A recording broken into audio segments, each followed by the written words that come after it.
In reality, the Somaliland issue has been there for more than 30 years. Somaliland has been acting independently of Somalia since 1991. So why now is it a problem? It's a problem because Ethiopia has suggested that it might recognize Somaliland in exchange for basing rights and other prerogatives. So, but the issue is not really an international one, whether Ethiopia does or doesn't.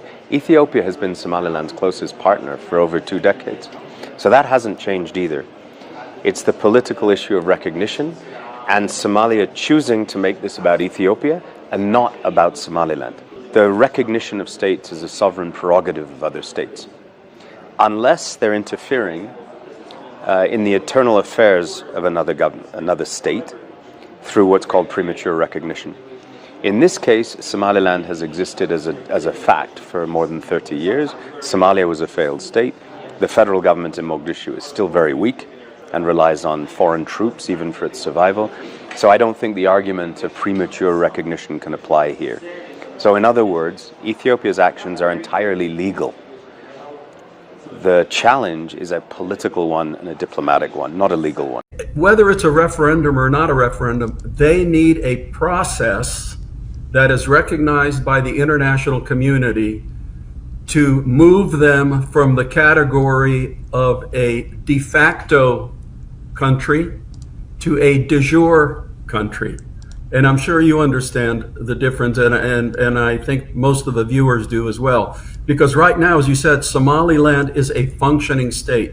As a matter of fact, I am not an international attorney, but if we look at history, we can say that Somaliland existed as a de facto legal country for, I believe, at least 1 week before Somalia itself became a country, and right. The two joined together.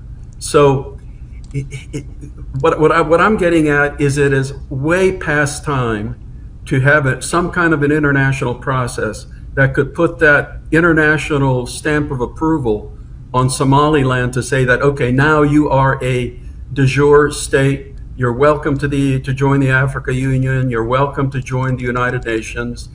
And clearly what needs to happen now is the governments, including and especially the UK government, who has a special place, I believe, in the Somalilanders' heart, needs to recognise the independence of Somaliland, of this prosperous, successful, stable country. The UK has always been an ally of Somaliland. We have such a shared history together. And this trip has reinforced my belief and my views and given me even more knowledge, information, ammunition to take forward to the UK Parliament the case for Somaliland recognition. We should all be supporting the recognition, we should be taking that forward. And with the MOU coming up, it gives it even more reason, even more chance for this recognition to happen sooner rather than later. We've been here in Hargeisa, we've been to Berbera, we've seen some major cultural sites, business sites, and clearly Somaliland is a prosperous country with a very, very bright future.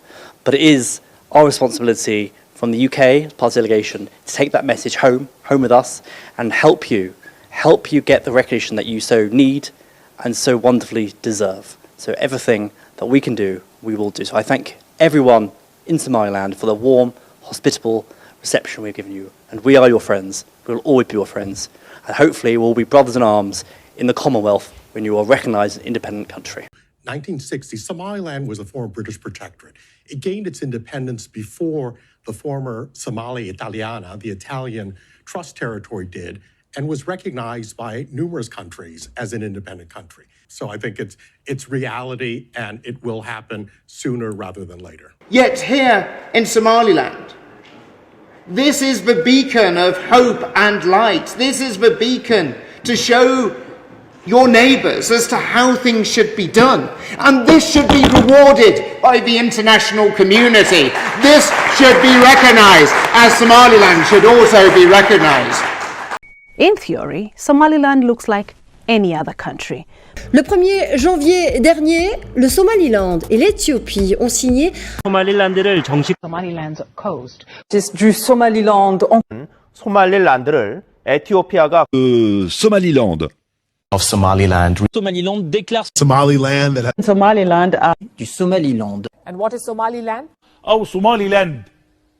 Somaliland بموجبها سوماليلاند Somaliland of Somaliland. ده العلم بتاعهم اهو. ده العلم اهو في لا اله الا الله محمد رسول الله اهو. Deal reached between Ethiopia and the breakaway region of Somaliland. In it, Addis Ababa recognizes Somaliland.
dalkeeni horo hayaye dhammaan soo wada duceeya